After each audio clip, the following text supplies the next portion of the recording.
এক একজন পাগলের থাকে এক এক রকম বৈভব। যেমন পৃথিবীতে রাজাদের ইতিহাস আছে, আছে যুদ্ধের ইতিহাস। তেমন পাগলদের জন্য কি কোনো ইতিহাস আছে? নিজের পক্ষে পাগলকোষ।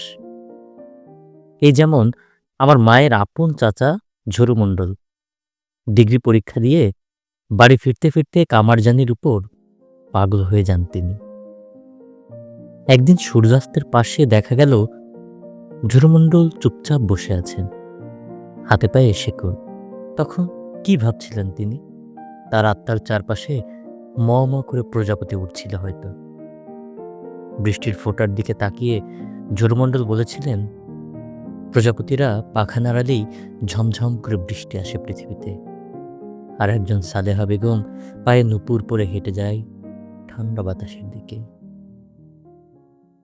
আমার মা আমাকে সাবধান করতেন, প্রত্যেক কবি আসলে ঝরুমণ্ডল, যারা বৃষ্টির শব্দকেও মনে করে সালেহা বেগম।